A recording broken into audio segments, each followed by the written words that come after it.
μιλούσαν αρχαία ελληνικά, δεν θα είχαμε σαν χώρα αυτήν την άθλια εικόνα που παρουσιάζουμε παγκοσμίως και θα ήμασταν, πιστεύω, από τις πιο εξελιγμένες, και μιλάμε σε όλα τα επίπεδα, και τεχνολογικά και πολιτικά και πολιτισμικά, και νομίζω ότι ο λόγος που αυτή η χώρα χωλαίνει έχει να κάνει με το ότι δεν μιλάμε ελληνικά. Και επειδή μερικοί πιστεύουν ότι και τι έγινε, 5 λέξεις είναι. Όχι, παιδιά, δεν είναι 5 λέξεις. Τα ελληνικά είναι όπλο.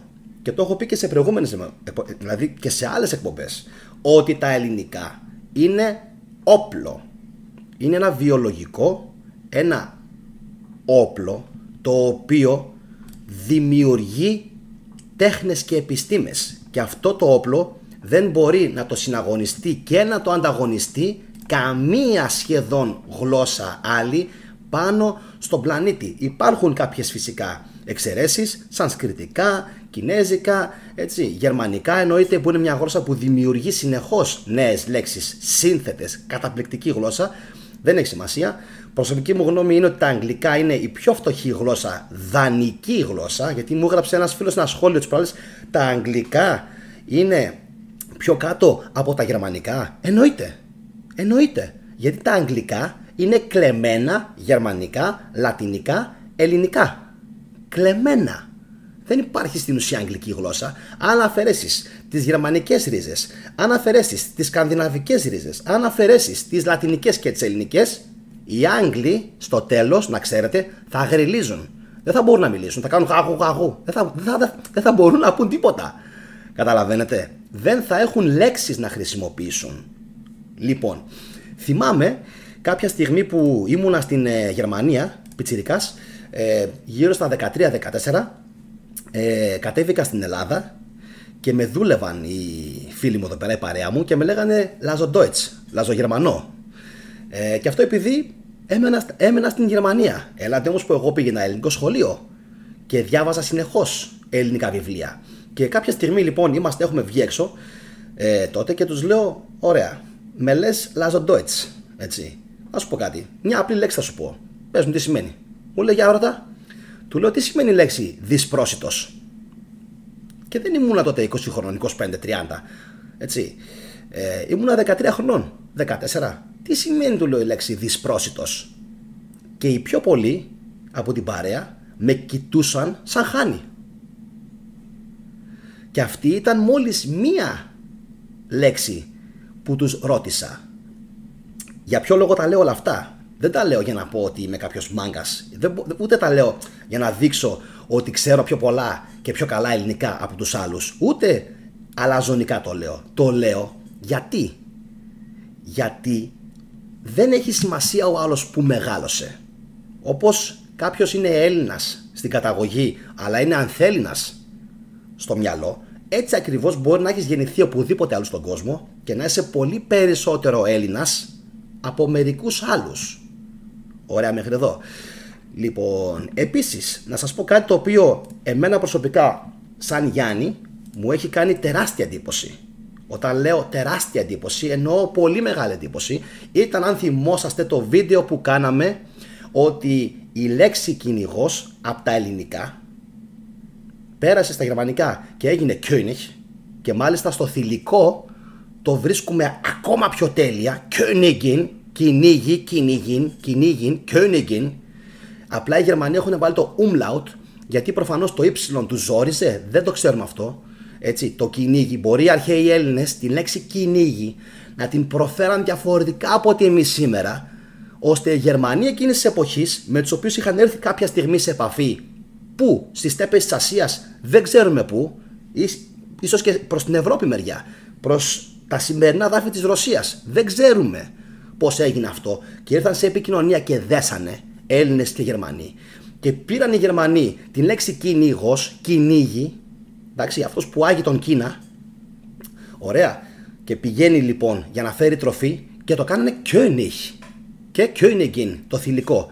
Και είναι απίστευτο ότι οι κλέφτες οι Άγγλοι, οι τσομπαναρέοι, λοιπόν, το κάνανε King. Απίστευτο. Και μάλιστα το King είναι King. Δεν υπάρχει στο θηλυκό ομόριζο υπάρχει queen. Το οποίο το queen, όπως καταλαβαίνετε, δεν είναι το ίδιο με το king. Είναι άλλο πράγμα. Βλέπετε. Ενώ στα ελληνικά είναι βασιλεύς, βασίλισσα, κυνηγός. Έτσι. Λοιπόν, και στα γερμανικά γίνεται König και Königin. Στα αγγλικά έγινε queen και king. Το king όμως, όλο αυτό δείχνει μια απίστευτη ιστορία. Θα θυμόσαστε, το είχαμε κάνει και στην εκπομπή. Ήταν καταπληκτικό το γεγονός ότι αποδείξαμε ότι οι Έλληνες όχι απλά μόνο τους δώσαν αυτή τη λέξη. Δημιουργήθηκε η συσχέτιση του βασιλιά με τον κυνηγό. Και μάλλον πολλοί κόσμος δεν το κατάλαβε αυτό. Μιλάμε για ένα θαύμα της ελληνικής γλώσσας. Η ελληνική γλώσσα τους έδωσε την ικανότητα τους Γερμανούς της τότε εποχής, τους βάρβαρους, να στέψουν τους πρώτους τους, σε εισαγωγικά, βασιλιάδες των τότε κοινωνιών, οι οποίοι ήταν ποιοι? Οι κυνηγοί. Το ίδιο ακριβώς έχει γίνει και με τη λέξη Autobahn, ξέρετε. Το οποίο το έχω αναλύσει σε ένα αγγλικό μου βίντεο που το έχω κάνει και το έχω ανεβάσει στο άλλο μου κανάλι, ο Αργοναύτης, όπου αφηγούμε μέσα τι? Κάνω ανάλυση της λέξης Autobahn. Πάρα πολλοί λένε είναι η λέξη Autobahn γερμανική και λένε όλοι ναι, γερμανική είναι. Όχι, δεν είναι γερμανική η λέξη Autobahn, όπως δεν είναι και άλλες χιλιάδες λέξεις που αν αποκτήσω στο μέλλον λίγο παραπάνω αυτισμό και τις αναλύσω στο μυαλό μου θα τις βρούμε όλες. Διότι η λέξη Autobahn την ακούς και λες είναι ελληνική τώρα αυτή η λέξη, τι μας λες ρε θετικέ? Κι όμως είναι από δύο ελληνικές λέξεις σύνθετη λέξη. Αυτό, αυτός, έτσι. Λοιπόν, όπου οι Γερμανοί το έχουν κάνει κάτι το οποίο σημαίνει αυτό που κινείται μόνο του στην ουσία, έτσι. Και η λέξη ban είναι από το ρήμα βαίνω. Τι σημαίνει η λέξη βαίνω? Πηγαίνω, οδεύω, πηγαίνω προς τα κάπου. Autobahn λοιπόν είναι ο δρόμος. Εντάξει, γιατί auto, όπως ξέρετε, είναι το αυτοκίνητο. Auto. Είναι το αυτό. Είναι λοιπόν κάτι το οποίο είναι μόνο του. Το οποίο στην ουσία κινείται μόνο του. Οι Γερμανοί το μετέφεραν έτσι στα γερμανικά. Ώστε το auto, εντάξει, να σημαίνει στην ουσία αυτό που κινείται μόνο του. Εμείς το έχουμε αυτοκίνητο. Για μένα είναι πολύ πιο ωραίο το αυτοκίνητο. Αυτοί λοιπόν πήραν από την λέξη αυτοκίνητο την λέξη αυτό. Πήραν και από τα ελληνικά τη λέξη βαίνω, που σημαίνει πηγαίνω, και έφτιαξαν τη λέξη Autobahn. Εντάξει, και δεν έχω καμία ένσταση, γιατί έχω πει σε πολλά μου βίντεο παλαιότερα ότι ναι μεν τα ελληνικά είναι τέλεια, είναι πάρα πολύ ωραία, όμως έχουν μια αδυναμία που δεν έχει η γερμανική γλώσσα, ξέρετε. Και τώρα μερικοί θα πούνε κι όμως έτσι είναι μάγκες. Κι όμως έτσι είναι. Τα γερμανικά έχουν μία ανωτερότητα, δυστυχώς, που δεν την έχουν τα ελληνικά. Ποια είναι αυτή? Η ελληνική γλώσσα μπορεί να δημιουργήσει σύνθετη λέξη μόνο αν το τελευταίο γράμμα της πρώτης λέξης είναι φωνήεν. Δηλαδή, τηλεεπικοινωνία. Τηλεπικοινωνία. Ωραία. Το βλέπετε αυτό? Τηλεπικοινωνία. Λοιπόν, ενώ τα γερμανικά, και αν θέλετε το δοκιμάζετε σε όλες τις λέξεις. Αυτοκινητόδρομος, αυτοκινητόδρομος. Το βλέπετε? Οι Γερμανοί όμως δεν έχουν κανένα πρόβλημα να πούν Geschwindigkeitsbegrenzung. Κανένα πρόβλημα. Geschwindigkeitsbegrenzung, που είναι σύμφωνο και σύμφωνο. Αυτό δείχνει ότι και τα γερμανικά είναι τι? Μία γλώσσα η οποία είναι εύπλαστη. Άρα προσαρμόσιμη. Άρα και αυτή η γλώσσα μπορεί να γεννήσει. Όμως, ας μην ξεχνάμε ότι πάντα από πίσω κρύβεται ελληνική λέξη. Σχεδόν πάντα. Θα μου πεις, η λέξη Geschwindigkeit είναι ελληνική? Έτσι, με μια πρώτη ματιά και ακουστικά, φυσικά και όχι. Αλλά, αν καθίσουν κάποια στιγμή στο μέλλον, αν μπορέσουν, κάποιοι γλωσσολόγοι και τα βάλουν κάτω, θα βρουν πολλά περισσότερα πράγματα από ό,τι πιστεύουν. Ειδικά στα γερμανικά. Έτσι, ειδικά στα γερμανικά που έχουν επηρεάσει πάρα πολύ και όλες τις υπόλοιπες γλώσσες της Ευρώπης, μαζί φυσικά με τα ελληνικά και τα λατινικά, αλλά κυρίως τα ελληνικά. Άλλη λέξη, η λέξη früh, που σημαίνει πρωί. έχει και φυσικά και το umlaut, έτσι. Λοιπόν, η λέξη früh που σημαίνει πρωί είναι η λέξη πρωία. Πανεύκολο. Στην ουσία τι έγινε? Πήρανε την ελληνική λέξη, όπου δεν μπόρεσαν να κάνουν την προφορά του πι, γιατί μάλλον τους ζόριζε, το κάναν φι. Και το πρωί έγινε φροή και μετά έγινε φρουί. Τόσο απλά και τόσο ωραία η ελληνική γλώσσα έχει δανείσει τις λέξεις της. Επίσης, να πούμε για την λέξη νύχτα. Τι να πούμε για τη λέξη νύχτα? Τώρα τα λέω στο πόδι, έτσι. Δεν έχω μπροστά μου σημειώσεις, παιδιά. Δεν έχω τίποτα τώρα μπροστά μου. Τα λέω πραγματικά όπως μου κατεβαίνουν. Λοιπόν, η λέξη... άλλη λέξη λοιπόν που μου ήρθε, ποια σας έλεγα? Η νύχτα, ναι, μου ξέφυγε. Λοιπόν, η νύχτα δεν χρειάζεται καν να κάτσεις, να μπεις στον κόπο να την αναλύσεις. Ναχτ, νύχτα, ναχτ. Ακόμα και οι Αλβανοί το λένε νάτεν. Το πιστεύετε? Νάτεν. Δηλαδή έχει φύγει το χ, το ελληνικό, νύτα. Εντάξει, από νύχτα έγινε νύτα και μετά το κάναν νάτεν οι Αλβανοί. Τόσο απλά. Λοιπόν, οι Γερμανοί ναχτ. Απίστευτο. Οι Άγγλοι night. Και αν το διαβάσετε είναι νίχτ. Αν το διαβάσετε, όχι αν το προφέρετε, είναι νίχτ. Τι είναι το νίχτ? Είναι η νύχτα φυσικά. Άλλο που το προφέρουν διαφορετικά. Στα ισπανικά πώς λέγεται? La noche. La noche. Και πώς γράφεται? Δηλαδή άμα το δείτε είναι πάλι η νύχτα. Noche. Άμα το διαβάσετε είναι la noche. Δεν υπάρχει noche. Έτσι. Είναι η νύχτα.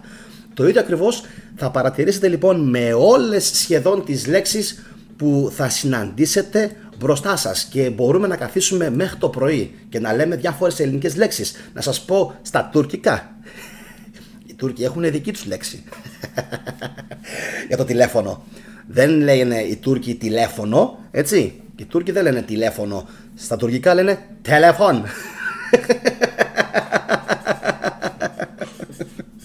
Εντάξει, τηλέφων. Είναι δική τους λέξη, δεν είναι ελληνική. Φυσικά και είναι από τις λέξεις τηλέ, σύμφωνη. Και δείτε λίγο σε πόσες γλώσσες έχει μεταφερθεί αυτή η απλή σύνθετη ελληνική λέξη, γιατί ήταν απαραίτητη για την τεχνολογία, για την ανάπτυξη, εξέλιξη της τεχνολογίας και την διασπορά αυτής της συσκευής σε όλο τον κόσμο. Εντάξει, telephone. Όπου και να κοιτάξεις, όλες οι χώρες χρησιμοποιούν αυτήν τη λέξη. Ωραία. Επίσης σκεφτείτε και την λέξη telecommunication, τηλεπικοινωνία.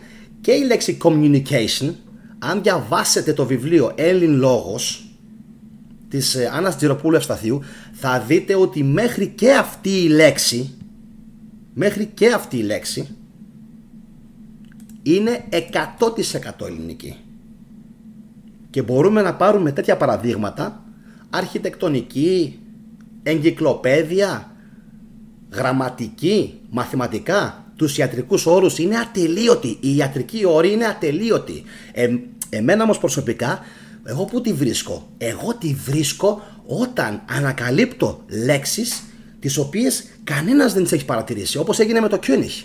Παιδιά, αν μπορούσα να βγάλω και πατέντα και να πω ότι αυτό το ανακάλυψε ο θετικός, πιστέψτε με, θα το έκανα. Γιατί δεν το διάβασα πουθενά, δεν μου το είπε κανείς. Και όταν κάποια στιγμή το είχα πει στον αδερφό μου, ο οποίος διαβάζει μέρα νύχτα, μου λέει: ρε, εσύ είναι δυνατόν? Και όμως του λέω: είναι δυνατόν. Γιατί αυτό δείχνει ότι υπήρχε και δέσιμο των κοινωνιών, ιδίως της ελληνικής και της γερμανικής.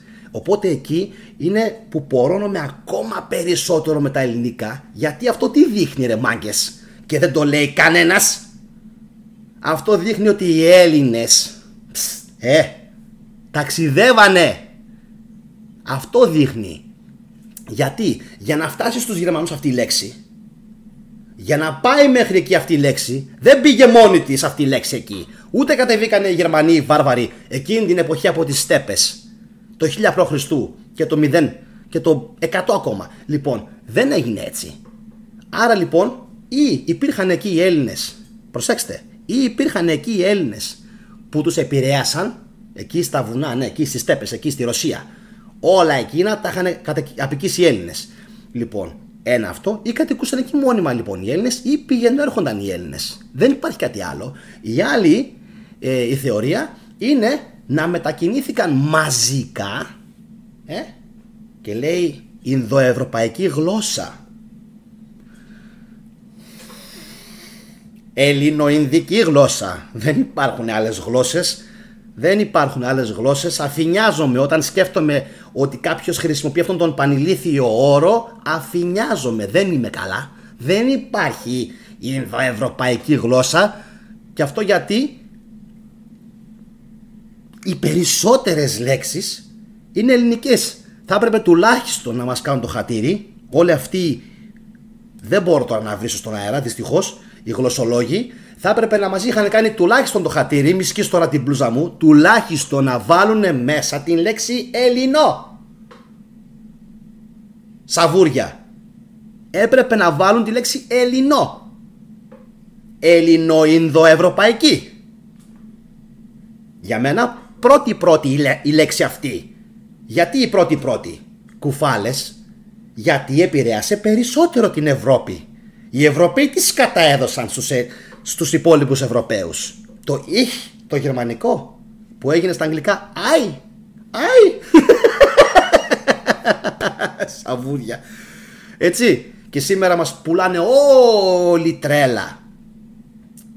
Και μας δουλεύουν. Επειδή εμείς ξεχάσαμε να μιλάμε τη γλώσσα μας, ξέρετε. Καλά να πάθετε. Και εσείς και εγώ και όλοι μας. Καλά να πάθουμε. Μετά μη σου φταίει ο Κούλης, ο Μούλης, ο Αλέξης και ο καθένας. Όταν εσύ δεν παίρνεις το ρημάδι το βιβλίο, να γίνεις πιο έξυπνος, να διαβάσεις και να φύγεις στο εξωτερικό, γιατί εδώ αυτή η χώρα έχει βρωμίσει και έχει σαπίλα. Λοιπόν, δεν παίρνεις λοιπόν το βιβλίο να φύγεις στο εξωτερικό, να διαβάσεις, να μορφωθείς και να έχεις το όπλο στα χέρια σου και εδώ μέσα. Καλά να πάθεις. Κάτσε εδώ με τα 500 ευρώ και με τα 1000 ευρώ. Διάβασε, έχεις το εργαλείο στα χέρια σου. Έχεις τρομερά βιβλία στα χέρια σου. Έτσι. Όπλα είναι αυτά και δεν τα χρησιμοποιείς. Δεν σου φταίει μετά κανένας και εσύ μιζεριάζεις. Θες να κάνεις εδώ πέρα με 3 και 5 και να πίνεις το φραπέ. Λοιπόν, αν όμως ήσουν μάγκας όπως τόσοι και τόσοι άλλοι Έλληνες που φύγανε από αυτήν τη βρωμιά εδώ πέρα, που μας έχουν συσκοτήσει, θα μπορούσες κάλλιστα να γίνεις ένας επιστήμονας. Δεν χρειάζεται να πας στο Χάρβαρντ. Δεν υπάρχει λόγος να πας στο Χάρβαρντ για να γίνει αυτό το πράγμα. Μπορείς μόνος σου να το κάνεις αυτό. Είναι μεγάλη υπόθεση, συγγνώμη, το ότι γεννήθηκες Έλληνας. Το ξέρετε αυτό? Είναι πολύ μεγάλη υπόθεση ότι γεννιέστε Έλληνες. Όχι λόγω της ιστορίας μόνο των προγόνων σας. Γιατί λέμε έχω προγόνους και εσύ τι θα αφήσεις? Άντε, εμένα με καίει και λέω θέλω να αφήσω στους επόμενους παρακαταθήκη. Εσείς θα αφήσετε. Όλοι οι υπόλοιποι. Έτσι θα φύγετε ήσυχοι. Άμα φύγετε ήσυχοι, με γεια σας, με χαρά σας. Εγώ δεν μπορώ να φύγω έτσι. Σαν Γιάννης εγώ δεν μπορώ να φύγω έτσι. Όταν βλέπω ότι οι Έλληνες επηρέαζαν τόσο πολύ τον κόσμο. Και για να γυρίσω πάλι πίσω στο θέμα, γιατί ξέφυγα, λοιπόν, δεν υπάρχει Ινδοευρωπαϊκός όρος. Θα έπρεπε λοιπόν τα σαβούρια, οι γλωσσολόγοι του εξωτερικού και οι δικοί μας εδώ οι αξιόλογοι που έχουμε, γιατί έχουμε πάρα πολύ δυνατούς. Αφήστε τώρα κάποιες λεπτομέρειες που μας στεναχωρούν. 2-3 λεπτομέρειες είναι. Έχουμε πάρα πολύ δυνατούς Έλληνες γλωσσολόγους. Να τους πιέσουν να γίνει τουλάχιστον ο όρος Έλληνο-Ινδοευρωπαϊκή. Και αν δεν τα κατάφεραν αυτό, όχι Indo-European, εντάξει, να λέγονταν Helleno Indo-European languages. Πού είναι λοιπόν το Ελλήνο? Πού είναι εκεί που πρέπει να φαίνεται αυτή η γλώσσα ότι υπάρχει, που δεν υπάρχει? Πού είναι εκεί που πρέπει να φανούμε? Να φαίνονται μόνο οι υπόλοιποι σαβούρες. Αλλά να δίνουμε το όνομα Βόρεια Μακεδονία στα Σλαβάκια, τα σαβούρια, τις Κοπριές. Εκεί το δίνουμε το όνομα Βόρεια Μακεδονία, Αλλά εμείς να διεκδικήσουμε αυτό που μας αξίζει, δεν μπορούμε. Δεν έχουμε τα κότσια να το κάνουμε. Και μετά μερικοί απορείτε που μιλάω έτσι. Πώς να μιλήσω? Να χαϊδεύω τα αυτάκια μερικών? Μα δεν γίνεται αυτό. Εντάξει. Άρα θα έπρεπε οι δικοί μας εδώ πέρα οι τυπάδες να τα αλλάξουν όλα αυτά. Να κουνήσουν λίγο το ποπό τους και να δώσουν πόνο στους ξένους και να τους πούν, ρε εσείς μάγκες, μήπως κάτι σας έχει ξεφύγει? Μήπως έχετε ξεχάσει ότι κάποτε πριν τους κατασφάξουν κάποιες ορδές ροπαλοφόρων, μαυροφορεμένων, υπήρχαν κάποιοι άνθρωποι που έφτιαχναν πανέμορφα αγάλματα και πανέμορφους λαούς, και ήταν ένας πανέμορφος λαός, οι οποίοι ξαφνικά εξαφανίστηκαν. Άρα λοιπόν εγώ τι πρέπει να πιστέψω? Ότι δεν υπάρχουν σημερινοί Έλληνες εδώ πέρα και ότι όλοι είναι μαζώματα από αλλού? Εκεί με φτάνει όμως το συμπέρασμα. Ότι μάλλον δεν είστε αρκετοί Έλληνες όσο πρέπει να είστε. Μερικοί. Δεν είστε αρκετοί, δεν μου φτάνετε, δεν μας φτάνετε. Σαν χώρα δεν φτάνουν οι Έλληνες. Άρα τι γίνεται? Τι είναι οι Έλληνες? Κρυφοσλάβοι είναι? Μήπως είναι κάτι άλλο οι Έλληνες? Τι είναι? Δεν είναι πλέον Έλληνες? Αυτά να μας τα λέτε όμως, να τα διευκρινίζετε μερικοί για να ξέρουμε και με ποιο μιλάμε στην τελική. Γιατί αν κάποιοι αναγνώριζαν την αξία, γιατί δεν την ξέρετε την αξία των προγόνων σας, δεν την ξέρετε. Αν την ξέρατε στο 1% που την ξέρω εγώ, όπως έπρεπε κανονικά να διδάσκεται, γιατί δεν διδάσκεται, μαθαίνουμε, θα έλεγα τι μαθαίνουμε στο σχολείο, οτιδήποτε υποτιμεί τους αρχαίους Έλληνες. Και εγώ δεν λέω ότι είναι τέλειοι, σύμφωνοι, αυτοφαγώνονταν, κάναν λάθη, αλλά δεν έχει σημασία. Δεν πάβει να είναι ένα από τα λαμπρότερα υποδείγματα και παραδείγματα πολιτισμού, ιδιαίτερα από το 650 μέχρι και το, να πούμε, 450. Μετά ξεκίνησε η κατρακύλα τους. Εντάξει, για λόγους που έχουμε αναλύσει σε άλλα μας βίντεο. Αλλά δεν έχει σημασία, δεν πάβει. Και δεν έπαψαν ποτέ οι Έλληνες, ασχέτως των πολεμικών σειράξεων που είχαν μεταξύ τους, μερικές ελληνικές πόλεις. Αυτό που θα σας πω τώρα να το θυμάστε πάρα πολύ καλά μερικοί, γιατί κάποιοι υπερεκτιμούν τους Έλληνες. Τα κάνουν όλα οι Έλληνες. Όχι! Δεν τα έκαναν όλα οι Έλληνες. Όχι. Αλλά από την άλλη δεν ήταν και σκουπίδια όπως οι γειτονικοί λαοί, όπως θέλουν κάποιοι να μας δείξουν. Εντάξει, επαναλαμβάνω για να μπει καλά αυτό στο μυαλό σας. Όχι, οι αρχαίοι Έλληνες δεν ήταν τέλειοι. Όχι, οι αρχαίοι Έλληνες δεν τα έχουν ανακαλύψει όλα. Όχι, οι αρχαίοι Έλληνες μάλλον δεν πήγανε στον ήλιο ή στο φεγγάρι, αλλά έκαναν όλα τα υπόλοιπα. Και δεν το λέω ειρωνικά, σχεδόν όλα τα υπόλοιπα τα έκαναν αυτοί όντως. Τα κατάφεραν. Και όπως σας είπα, ούτε ήταν εντελώς χάλια. Γιατί? Επαναλαμβάνω και να σας μείνει καλά αυτό στο μυαλό σας, ότι παρά τους πολέμους που είχαν οι Έλληνες και διάφορες ελληνικές πόλεις, υπήρχαν Έλληνες στο παρασκήνιο,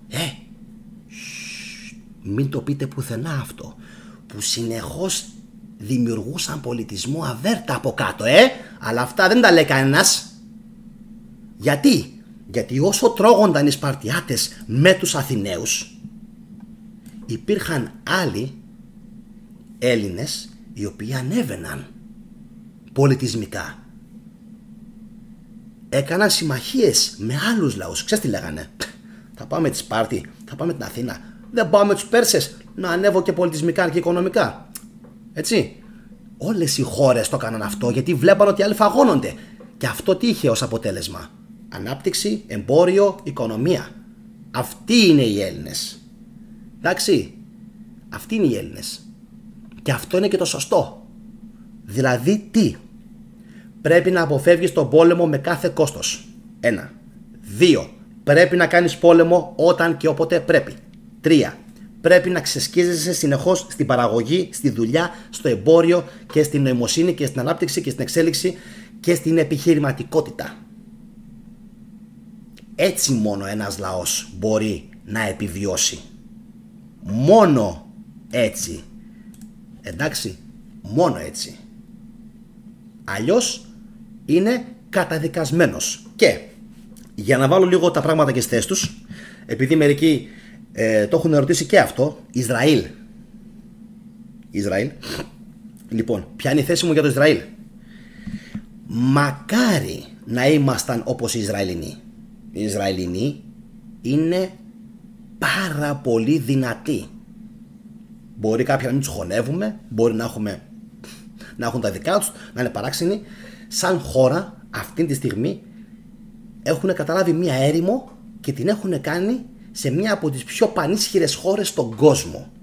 Το πώς το κάνανε, το γιατί το κάνανε είναι έτερον εκάτερον. Δεν έχει σημασία. Σημασία έχει, το κάνανε. Το πέτυχαν. Δίκαιοι, είναι άδικοι, Παλαιστίνοι, αυτά τα ξέρω, τα έχω διαβάσει. Δεν χρειάζεται να με κουράζετε και να μου λέτε οι Φιλιστέοι τους κάνανε, Χαναναίοι, τα ξέρω όλα. Τα έχω διαβάσει, τα ξέρω. Έχει σημασία ότι ένα σκόρπιο έθνος μετά το 45 στήθηκε και τώρα καλπάζει και είναι νούμερο 1 στον κόσμο σε ανάπτυξη πολεμικών τεχνολογιών? Τα λέει όλα αυτό. Τα λέει όλα. Και όπως με λέει και ο φίλος μου ο Ace, ο Κώστας, τι κάνουμε εδώ εμείς? Εντάξει, τι κάνουμε εδώ εμείς στην Ελλάδα? Από τη στιγμή που στην Ελλάδα υπάρχει full προδοταριό, ποιος το λόγος να μείνει στην Ελλάδα? Φύγε έξω, να ησυχάσεις, έτσι, να κάνεις και να βολέψεις και τα παιδιά σου, να αξίζεις εν ολίγης. Αν δεν μπορείς στην Ελλάδα να αξίζεις, κοίτα να φύγεις στο εξωτερικό και να αξίζεις εκεί. Εντάξει, και όσο για μερικούς που γράφουν για τους Έλληνες πώς φταίμε και τι κάνουμε και γιατί εμείς φταίμε για αυτά όλα που γίνανε, ψηφίζουμε, κάνουμε, ράνουμε, ξέρω εγώ. Ποιοι φάγανε καλά τα προηγούμενα χρόνια? Εγώ? Όχι, μπάγκες, εγώ δεν έφαγα. Φάγανε τα σόγια σας, φάγανε οι θείοι σας, φάγανε οι παππούδες σας, φάγανε οι γονείς σας. Αυτοί φάγανε. Εντάξει, αυτοί φάγανε. Εγώ δεν έχω βάλει ούτε καν το δάχτυλό μου στο μέλι. Το βάζω στο νερό. Λοιπόν, αυτά από μένα, παιδιά. Καλά μυαλά σε όλους. Κάντε εγγραφή στο κανάλι όσοι είστε πρώτη φορά και γουστάρετε παρόμοια θεματολογία. Δείτε τα παλαιότερα βίντεο που έχουν γίνει στο κανάλι. Φυσικά κοινοποιήστε αυτή την εκπομπή, γιατί πιστεύω ότι πάρα πολλοί κόσμος θα θέλει μανιωδώς να την ακούσει και πιστεύω ότι αυτά που είπα αντιπροσωπούν και εκπροσωπούν, τι να πω, 8 στους 10, 9 στους 10 Έλληνες. Σίγουρα δεν μπορούμε να συμφωνούμε με όλους και δεν με ενδιαφέρει να συμφωνώ με όλους. Δεν με νοιάζει να συμφωνώ με όλους. Εγώ προσπαθώ να πιάνω τον παλμό της κοινωνίας. Αυτό με ενδιαφέρει. Δεν με γουστάρεις, μπούλο, όλα καλή. Με γουστάρεις, κάθεσαι, με παρακολουθείς, με βλέπεις και κοινοποιείς τα βίντεό μου σε όποιον πιστεύεις ότι τον εκφράζουν και θα του αρέσουν. Σε όλους τους υπόλοιπους να κάνουμε, δεν μπορούμε να αρέσουμε σε όλους. Εύχομαι σε όλους ένα όμορφο ελληνικό βράδυ και καλά μυαλά. Μία τελευταία συμβουλή, να διαβάζετε ελληνικά βιβλία. Καληνύχτα.